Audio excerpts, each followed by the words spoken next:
Yo, what's up everyone, I'm Woozle Gaming and today I'm going to be going over the nightmare-free Ancestral Altar Mystica dungeon run that I did back on Thursday because, you know, this video is a little delayed, mostly because of the Mystica dungeon right now is Goblin Camp, and yeah.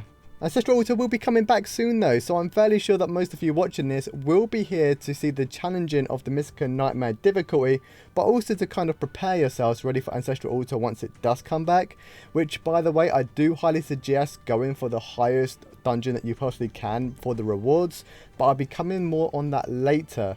So if you and your team are struggling to clear a dungeon due to its difficulty, and you know, you're actually going for a lower dungeon, and you kind of just like, you know, breeze right through it, it is simply just too easy, you are missing out on rewards. So it's always best to aim high and lower if you need to.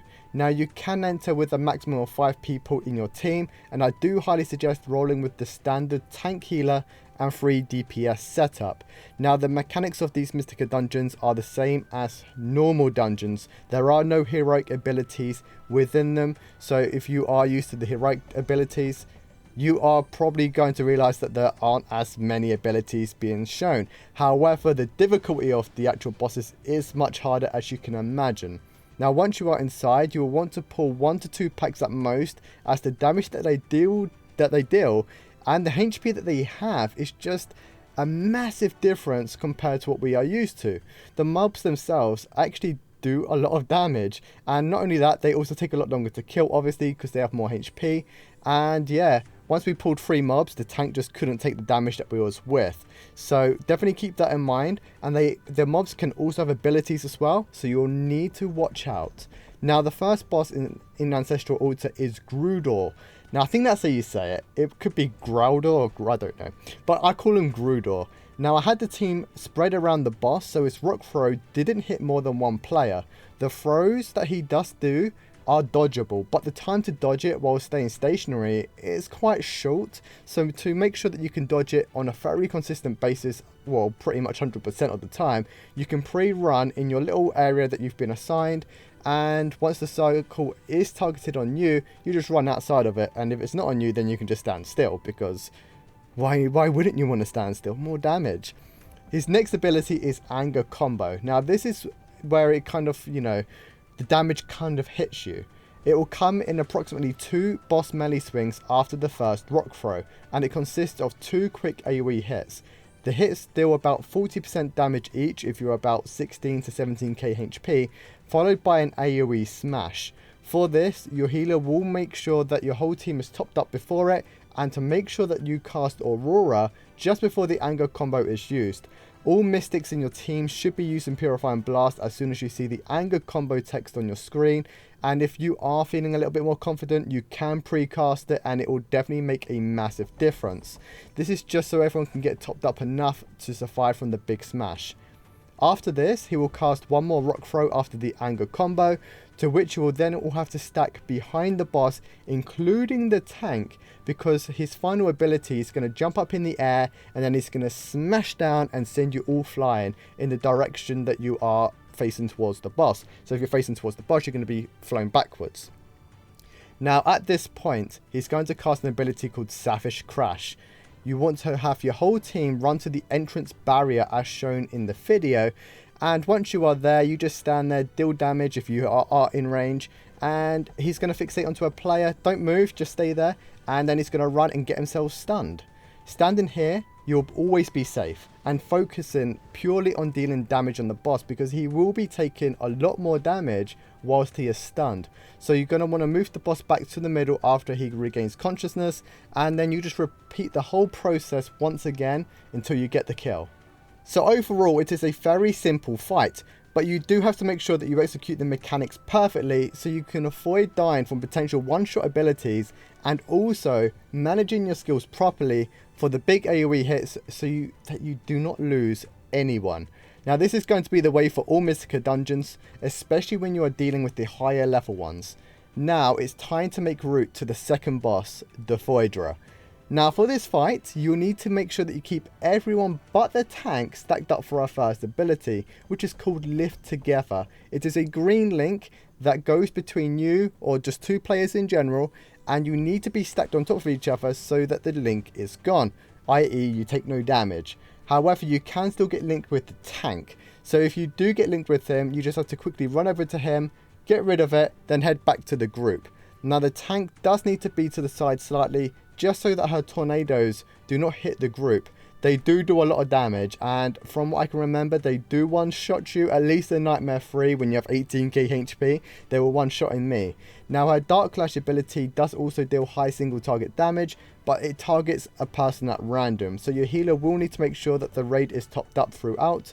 And yeah, it kind of makes it a slight HP check for the boss as well, especially when you hit the higher level ones, and if it one-shots you, then you're not going to stand too much of a chance. Now she does do this a couple of times before she teleports herself into the middle of the room, and you must all stack under her, like literally hug her leg under her. Now this is so that no one takes AoE damage from the whirlwind that engulfs the whole room besides where she is standing. Once it disappears, the tank will have to keep the boss in the middle of the room whilst everyone else splits out to the corners. Ideally opposite corners to each other. Now this is so that once the ability called Die Together, which is a red link between two players, comes in, you take less damage the further apart you are, and if you are far enough apart you negate the whole skill completely and you take no damage. After that the chain is broken, or if the chain just wasn't there because you did negate it and you got far enough apart from each other, you can all get close to the boss. However, you do not want to stack next to the boss, because once the chain has been dealt with, you want to stack exactly where I am now. Now this is so when she teleports back to the middle, she'll be casting her spell called Shadow Cyclone. Now if you stack exactly where I have, you're going to be completely missing every single zone that she spawns. And basically the whirlwinds are never going to hit you, you can just deal full damage, and there is nothing to heal.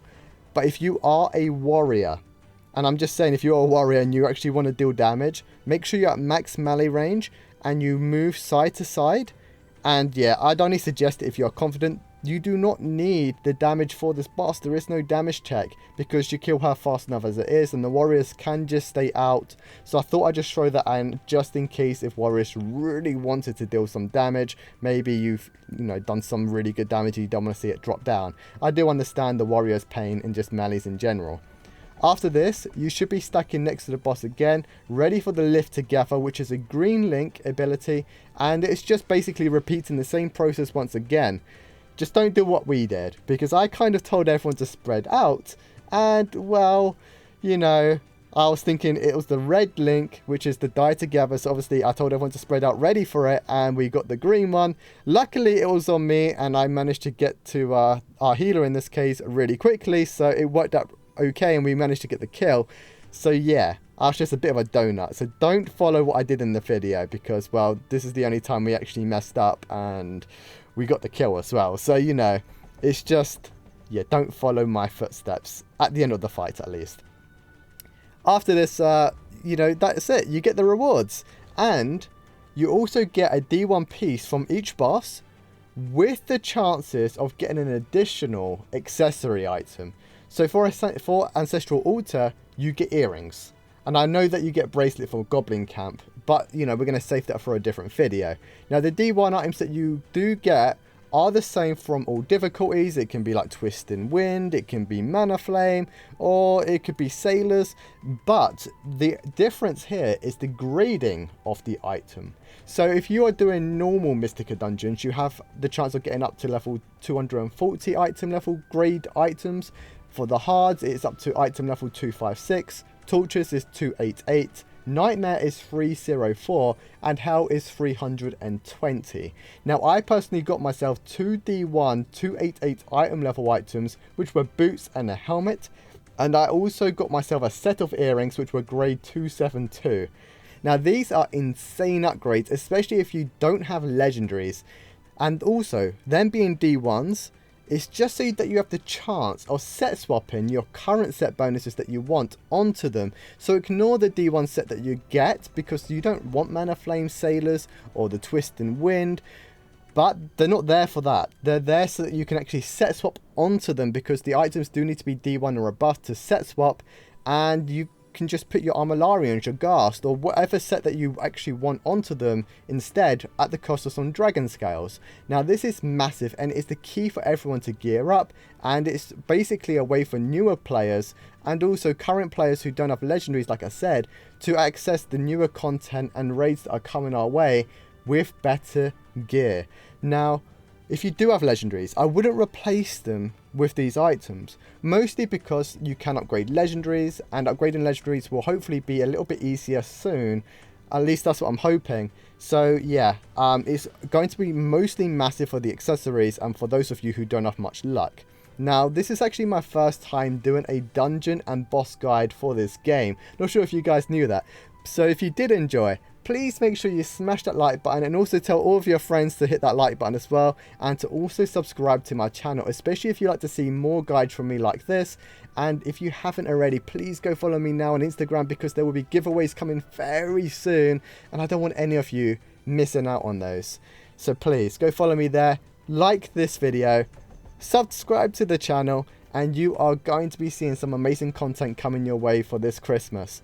So yeah, thank you all so much for watching, and as always guys, take it easy, have a good day, have a good night, and I'll see you all in my next video.